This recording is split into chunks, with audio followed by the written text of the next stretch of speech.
what do you know, guys? What do you know? Record earnings out of Nvidia, and their stock's down just a little bit in the aftermarket here. So let's dive into it. Let's break down the charts, the numbers, and the guidance. Trust me, guys, you're going to want to hear these numbers as they reported record numbers. And again, their stock is down just a little bit. So we have a lot to cover. Hit the like button. Make sure to subscribe. And let's dive into it, man. So we closed at $223 and about 50 cents on the day. And look at the volatility in the aftermarket. This stock got down to 216. Then it popped to 226, 227. So we actually started to break out. And now it's trickling back down, like I said, to about 219, 220, 221. And actually, it's starting to come back a little bit. You guys can see on the 5-day and on the intraday. Again, it's been quite volatile, and that's after they reported, as we all expected, very good numbers. Nvidia reported earnings per share, let's see here, guys, adjusted of $1.87, which beat the $1.76 expected on sales, record sales of $81.61 billion versus the $78.79 billion expectation. And I'm pretty sure they guided up big time. I mean, I know they did. $91 billion, I'm pretty sure, is their guide for Q2. We'll dive deeper into the actual earnings release. That's against the $86.62 billion estimate. So they beat EPS, they beat revenue, and they guided up to $91 billion of revenue for Q2, which is almost $6 billion above the estimate, right? And gross margins came in at 75%. That's up, I think, from 71% last year.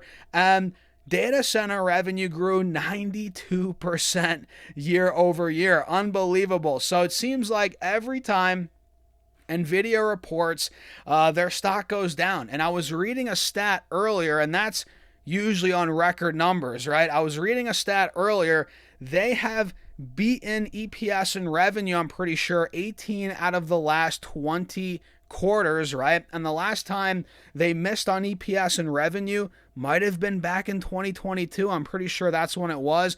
And the last time they saw a double-digit pop after earnings was back in 2024, over 2 years ago, guys. So that goes to show, typically, as of late, the price action hasn't been too exciting right after earnings. I'm talking right after earnings, like the day of earnings. The last time, again, we've seen a double-digit pop was back in 2024. Think about that. Over 2 years ago, right? And it seems like we're not getting that, anywhere near a double-digit pop as of right now, even though the earnings were absolutely phenomenal, And with the earnings, guys, or with this sell-off post-earnings, we're still obviously holding an uptrend. We're still above the 180 moving average on this 4-hour chart. So all is well, right? And I think even if this trickles down a little bit more to 210, 215, it's going to be a buying opportunity, right? I think a lot of buyers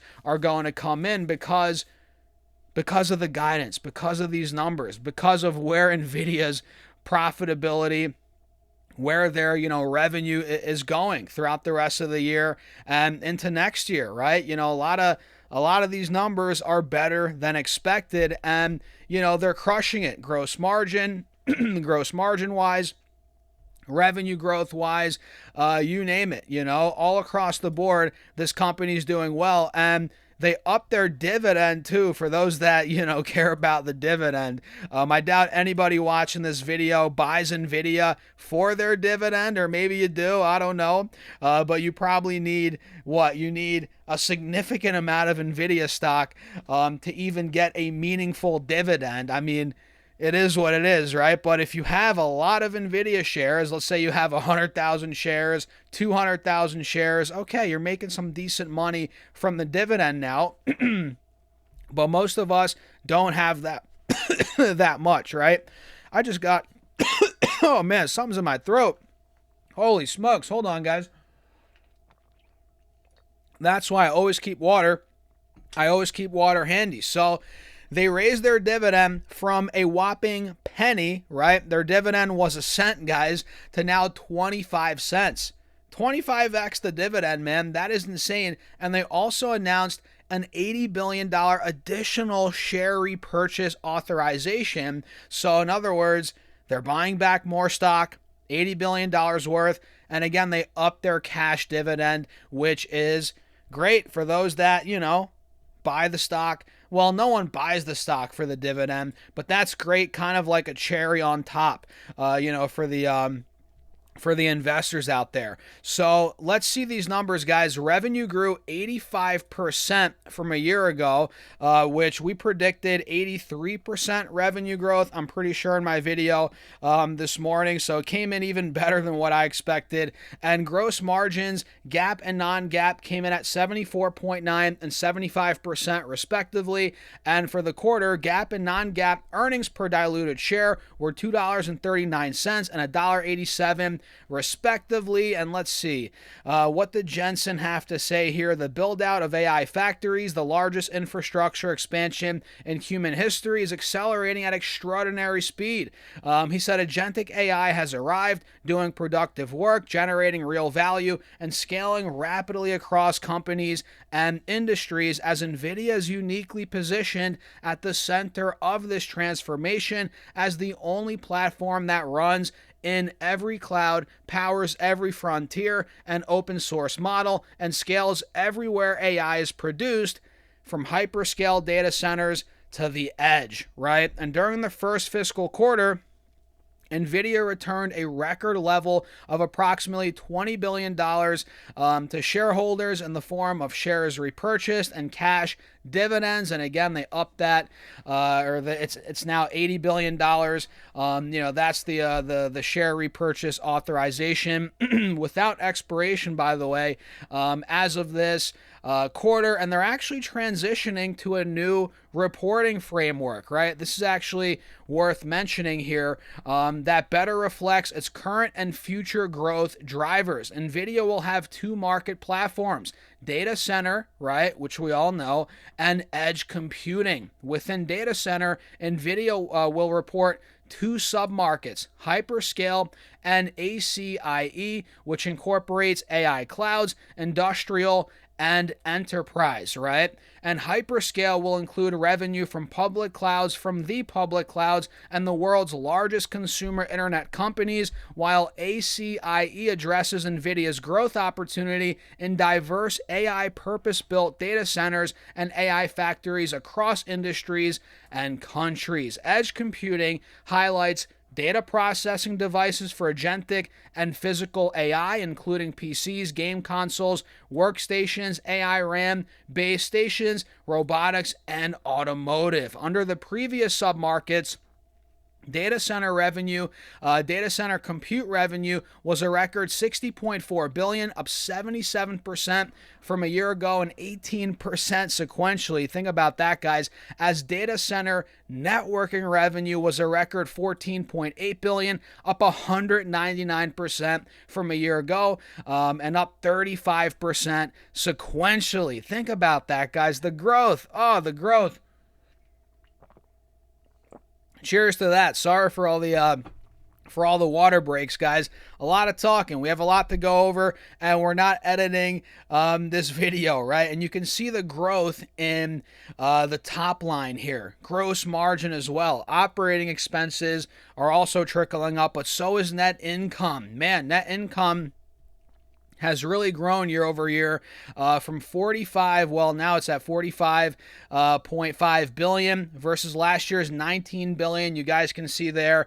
And diluted EPS last year was 78 cents. Now it came in at $1.87. Think about that. And their guidance, guys, the guidance, we touched upon it, but we have to say it again. Revenue is expected to be $91 billion, plus or minus 2%. Nvidia is not assuming any data center compute revenue from China in its outlook. Think about that. And this is the wild card, right? Moving forward. I've mentioned this before. I'll say it again. China, if they start really ramping up chips in China again, oh boy, guys, this stock's going to go crazy. It's going to go crazy. It's going to reflect in the numbers, which ultimately gets reflected in the stock price, and GAAP and non-GAAP margins are expected to be 74.9 and 75% respectively, with GAAP and non-GAAP operating expenses expected to be approximately $8.5 and $8.3 billion respectively. So let's see here.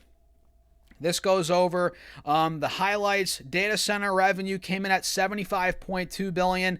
That was a record. That's up 21% from the previous quarter and 92% from a year ago. They announced the Nvidia Vera Rubin platform, including the Nvidia Vera CPU, the world's first processor purpose-built for agentic AI, and Nvidia Bluefield 4 STX, accelerated storage infrastructure for agentic AI factories, right? And they also announced NVIDIA NemoClaw for the OpenClaw agent platform, NVIDIA OpenShell with privacy and security controls for autonomous AI agents, and NVIDIA Agent Toolkit, an open source platform for building autonomous enterprise AI agents. So clearly you're seeing, AI agents, this term being thrown around a lot. It's obvious where NVIDIA thinks the future is headed here. AI agents are going to play a big role, right? And a lot of companies throughout a lot of industries. And they expanded the collaboration with Google Cloud to advance agentic and physical AI, including new NVIDIA Vera Rubin-powered A5X instances and a preview of Google Gemini models on Google Distributed Cloud running on NVIDIA Blackwell and Blackwell Ultra GPUs.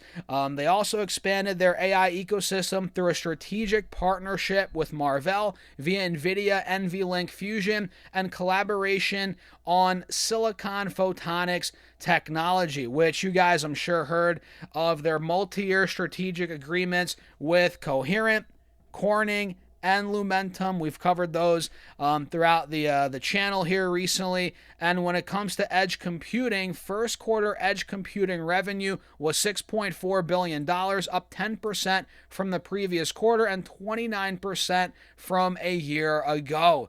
You guys can see they released NVIDIA DLSS 4.5 dynamic multi-frame generation and previewed the next generation of DLSS 3D guided neural rendering model, DLSS 5, NVIDIA's most significant graphics breakthrough since ray tracing in 2018. That's very exciting.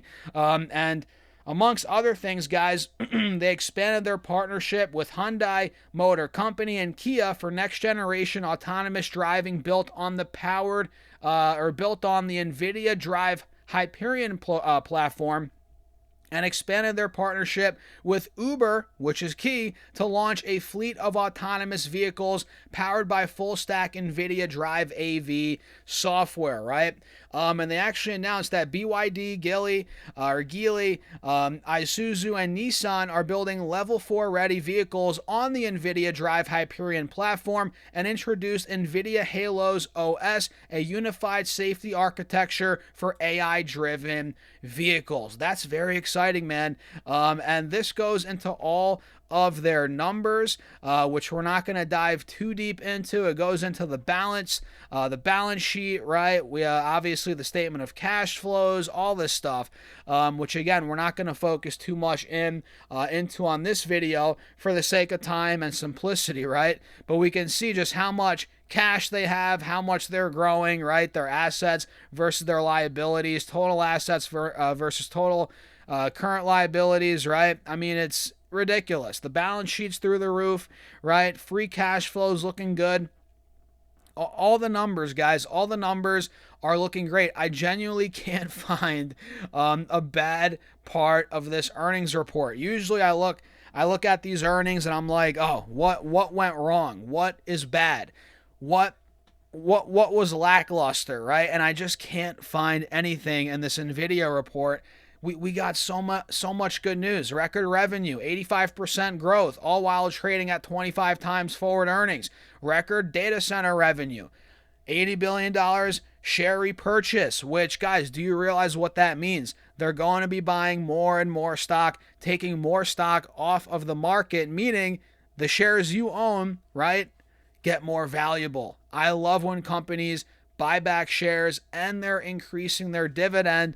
Those are two of the main ways that, you know, companies give back to their shareholders, in other words, right? By buying back their own stock, right? And by giving dividends. They're doing both. They're increasing dividends and they're buying back stock. What more could you ask for, right? And if I had to guess, call me crazy, but they're going to continue to do that. Nvidia's dividend, I think, is going to be a lot bigger one day. Later down the line, once growth slows down a little bit, once the company, I guess, matures more, the dividend's going to be through the roof. But for now, they're obviously focusing on growth, slightly increasing that dividend, okay, doing some share buybacks, but they're obviously focused on using the bulk of their capital, their earnings, to grow the company. Not so much pay that dividend to the full extent yet, but again, one day it will be there. So to wrap things up here, guys, look, I'm as bullish as ever on Nvidia. It pretty much played out exactly like we talked about, right? We talked about how they're going to report record earnings, record revenue. The guidance is going to be great. We talked about how this is going to be a grand slam earnings report, and we also talked about how this typically doesn't do much after earnings. You know, it sells off usually, or it's flat. It trickles down after earnings. And like I said in the beginning of the video, like I said earlier, we haven't seen a big pop post earnings in over 2 years, but that doesn't mean it can't go up in the coming days. I still think there's a chance. I know I said 230 or higher earlier, right? I think there's still a chance we get up, up and to the right a bit more over the coming days. You know, I just don't see a scenario where this tanks much under 210, quite frankly. You know, if it goes under 200, I'd be surprised. And I'd just be buying. You know, I'd be a buyer at that level. But at this point, we're still maintaining an uptrend. Everything still looks intact, guys, chart-wise, obviously fundamental-wise. So, honestly, man, I'm just holding on tight. I would not freak out or do anything rash after this earnings report.